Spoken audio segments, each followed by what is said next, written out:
juin. Et le même soir, à l'affiche, Yannick Noah pour un concert exclusif en festival cet été. Bastogne en éruption, c'est le dimanche 28 juin, place Générale Pattonne. Info, bastognesummerfestival.be. Avec le soutien de la DH Les Sports Plus, Win for Life et le syndicat d'initiative de Bastogne. Impact FM vous ouvre son antenne. Il est déjà 8h08.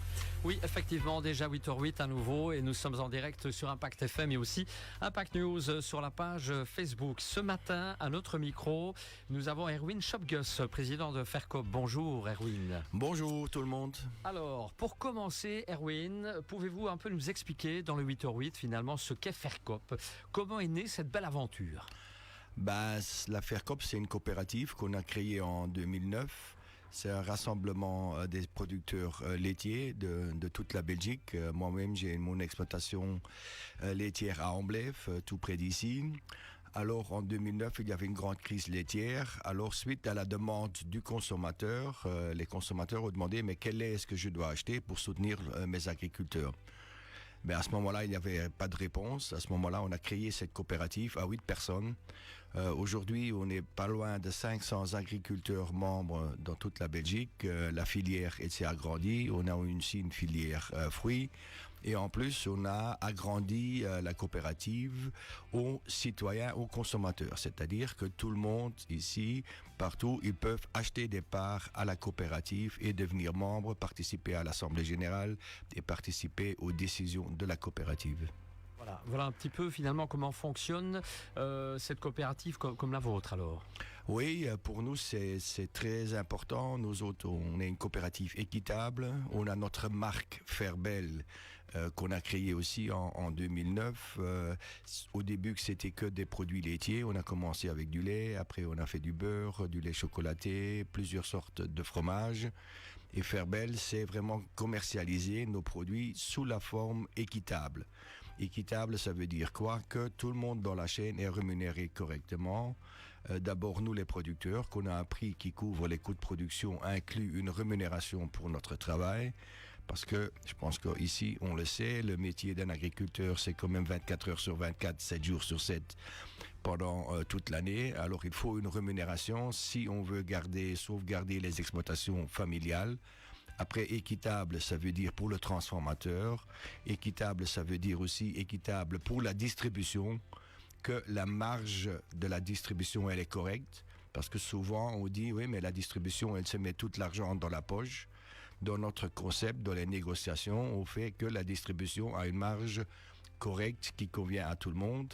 Et à la fin, le consommateur, c'est sûr que lui aussi, il a un concept, qu'il achète des produits de très haute qualité. C'est important aussi pour nous, la qualité des produits, où il sait que tout le monde dans la chaîne est rémunéré correctement et son agriculteur voisin, ici à Malmedy, OM, il y a beaucoup d'agriculteurs qui sont membres, qui les soutiennent en direct.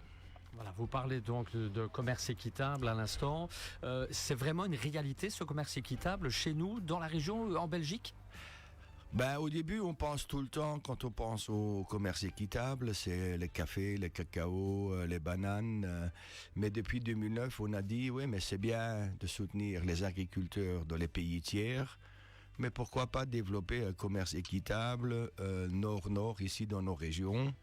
Et à ce moment-là, on a pris le concept du commerce équitable un par un sur la transformation dans le commerce équitable en Belgique. Et c'est très important parce que si on ne vit plus dans un monde équitable, où est-ce qu'on va y aller dans l'avenir? Aujourd'hui, c'est que des grandes entreprises, c'est des multinationales, tout le monde contre tout le monde. Et nous autres, on veut essayer de fédérer d'abord les agriculteurs. On a des agriculteurs membres dans la région germanophone, en Wallonie, en Flandre, partout en Belgique. C'est déjà un grand succès d'arriver à fédérer tout ce monde agricole. Fédérer ce monde agricole avec les consommateurs, les citoyens, et essayer de rentrer dans la commercialisation. Moi, j'ai été éduqué comme agriculteur.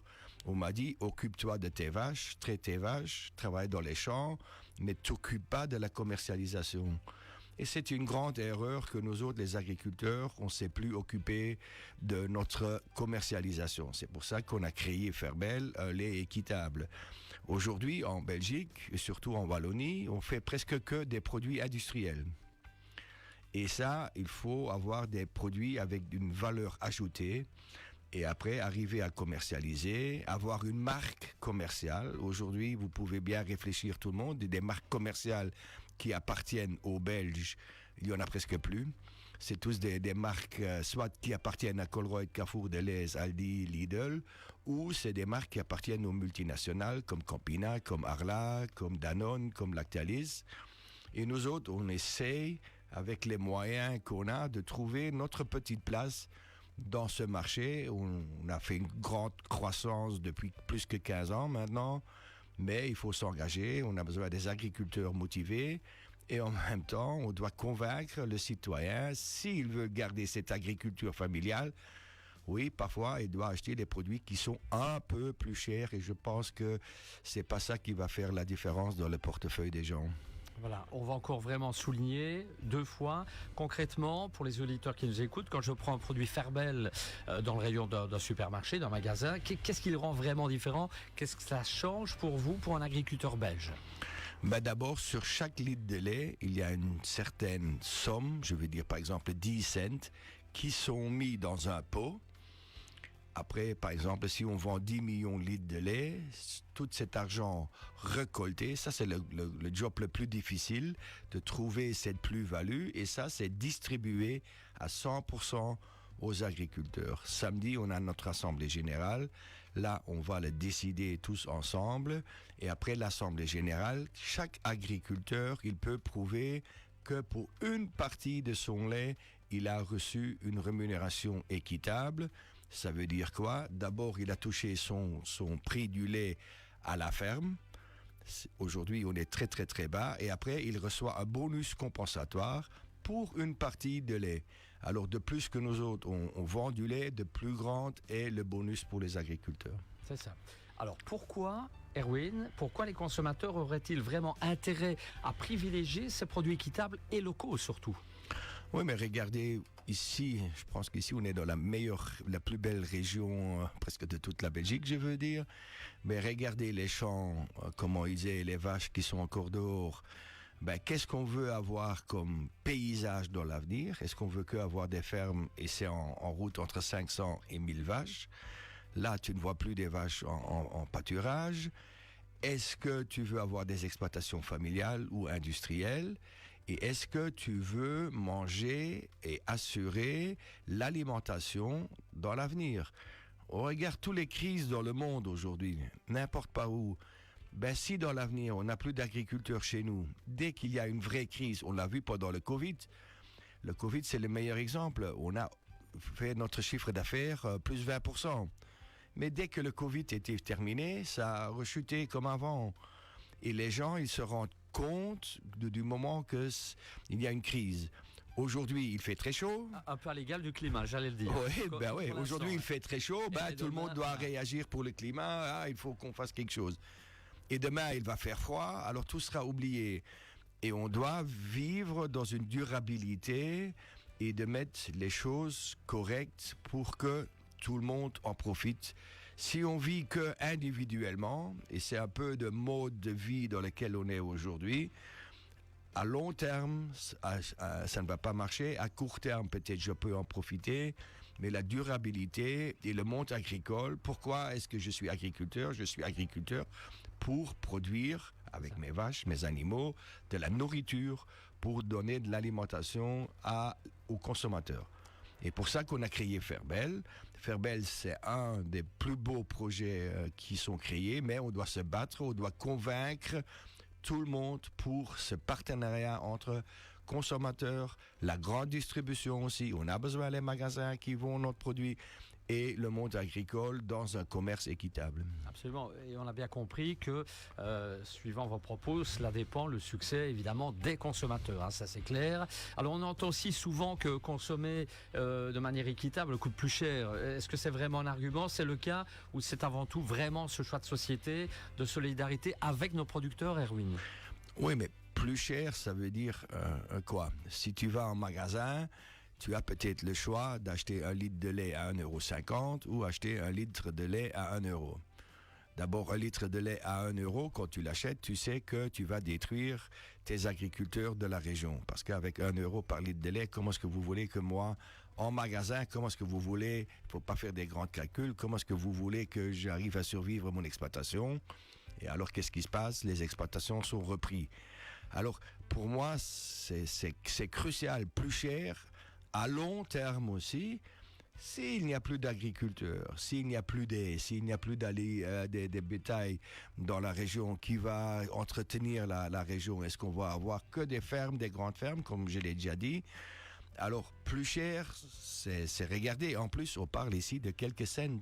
On ne parle pas du grand budget. Je ne sais pas combien de litres de lait ou de fromage vous achetez. Mais si vous achetez un fromage, ce qui est beaucoup le cas, un fromage français, un fromage italien et tout ça, vous pensez, même s'il est moins cher, vous sauvez l'agriculture et l'alimentation de notre beau pays, de notre belle région. Non, alors c'est clair. Et c'est quand même bizarre que parfois, les produits qui viennent hors de la Belgique, hors de l'Europe, sont moins chers que les produits d'ici. C'est pas logique. Ça devrait être l'inverse. Ça devrait être l'inverse, désolé, mais si il y a un fromage d'Italie qui est au-delà de la France, qui est ici dans le rayon, normalement, il devrait être plus cher que le nôtre. Mais comme il est moins cher, il faut se poser la question aussi sur la qualité de ce produit-là. Si vous mangez de la viande qui vient d'Argentine, qui est encore moins chère que la viande produite en Belgique, ou du poulet, ou du cochon, je peux parler de n'importe quoi, même les produits qu'on utilise tous les jours. C'est quand même pas logique qu'un produit importé qui vient du bout du monde ou même qui vient d'un autre pays est moins cher que ce qu'on produit ici. Alors dans tout ce système-là, moi je reste convaincu, il faut soutenir le commerce local. On a besoin des magasins locaux, on a des grands magasins, mais des petits magasins. On a besoin de la multitude. On a besoin des meuniers, on a besoin de tous les petits indépendants. C'est les indépendants qui vont vivre la ville, qui vont vivre le paysage.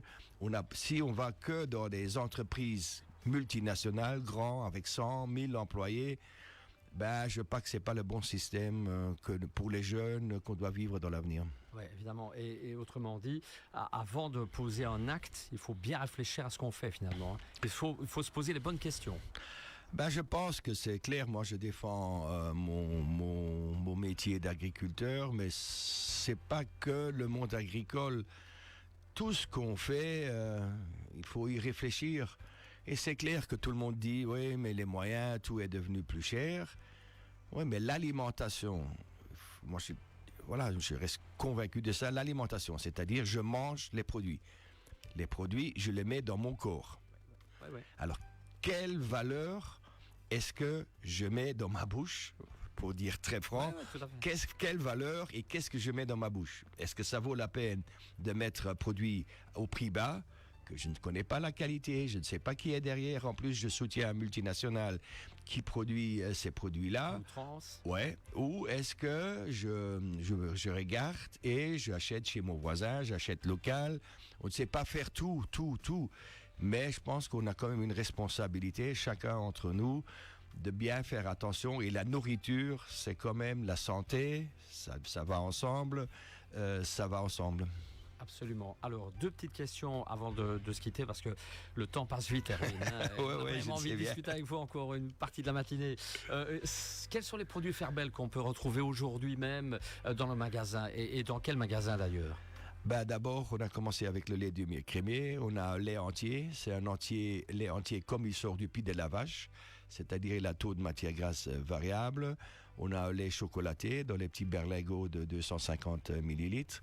On a du beurre, on a du fromage râpé, on a du fromage en tranches, on a du fromage frais. Et maintenant, depuis quelques mois, on a aussi de jus de pomme en litre et en petit berlingot. Et on essaye de développer encore la gamme des produits.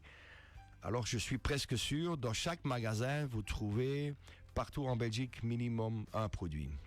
C'est pour nous la grande difficulté ou le succès qu'on doit obtenir d'avoir toute la gamme de nos produits dans tous les magasins. On est présent chez Deleuze, chez Carrefour, chez Aldi, Lidl, Colruyt. C'est déjà pas mal. Hein, on est chez tout le monde et je pense que c'est des dures négociations. Juste un chiffre que je peux dire, on a dépassé maintenant les 11 millions de litres de lait vendus. Pour nous, c'était un chiffre crucial. Ouais. Ça veut dire que chaque Belge a bu 1 litre de lait Fairbel, un lait équitable. Alors c'est ça le succès. Alors je remercie aussi, je veux en profiter parce que je sais que dans toute cette région ici, Fairbel est connu, il y a beaucoup de consommateurs, tous les gens qui nous soutiennent, qui sont toujours à côté des agriculteurs de notre région. Voilà. Alors Erwin, on va clôturer ce 8h08. Pour terminer, quel message aimeriez-vous adresser à nos auditeurs justement et qui nous écoutent et qui hésitent encore à franchir le pas, s'ils n'ont pas encore compris le message que je vais vous passer depuis tout à l'heure? Oui, je pense que j'ai déjà expliqué beaucoup. Vraiment, c'est le message. Quel rôle l'agriculture en global et la nourriture a dans notre vie? Est-ce que ça a une importance ou pas? Et ça, il faut une réflexion. C'est une réflexion quand on fait les courses. Est-ce que je peux soutenir un projet équitable? Et ça vaut aussi pour le cacao, pour le café, pour tous les produits. Est-ce que ça vaut la peine ou est-ce que je suis vraiment le moins cher? Est-ce que le moins cher, il est toujours rentable? Sur plusieurs aspects. Et là, je veux juste amener cette réflexion et tout le monde doit faire son choix. En privé, nous autres, on fait juste une offre, une proposition à tout le monde. Tout le monde a l'occasion de nous soutenir. Les agriculteurs de Malmedy, de Wem, de Vielsam, de Verviers, de Amblève, partout, dans chaque commune, il y a des agriculteurs qui sont membres. Il y en a aussi qui ne le sont pas. C'est clair, toutes les grandes exploitations, ils ne sont pas chez nous. Il y a des gens qui ont une autre philosophie, mais quand même, il y a beaucoup d'agriculteurs qui sont chez nous. Et ça, c'est le choix. Tout le monde doit le faire son choix lui-même. Très bien, merci Erwin. En tout cas, voilà qui était bien intéressant. On espère avoir fait à nouveau passer ce message ô combien important. Erwin, vous revenez quand vous voulez. Hein? ouais, mais bon, il fait chaud. J'ai fauché hier du poule au foin. J'ai les vaches à soigner. En plus, l'après-midi, j'ai encore une réunion à Bruxelles. Alors, je fais mon maximum, mais ça me ferait un grand plaisir de revenir. Et je pense qu'ici, la radio, c'est un peu la même chose. C'est aussi une radio locale, régionale. Il faut l'écouter, il faut le soutenir. Tout ça, ça fait partie de la même philosophie qu'on a. Et pour ça, moi, je dis toujours, chacun doit se battre pour lui-même. Mais si on se unit entre nous et on explique notre message, alors ça peut faire grandir et évoluer tout le monde. C'est notre devise, hein, l'union fait la force. C'est comme ça. C'est comme ça. Allez, un grand merci. Bon, on va vous laisser vaquer à vos occupations puisque vous êtes... c'est la vie. Il n'y a pas de vacances chez vous, hein. Il n'y a pas de vacances. Un grand merci Erwin. Si vous n'étiez pas en direct, on revoit tout cela évidemment en images sur notre page Facebook. Un peu de pub, l'arrivée de l'info et puis n'oubliez pas, à 8h40, le rendez-vous du GAL. Les Tréconfort Malmedy à côté.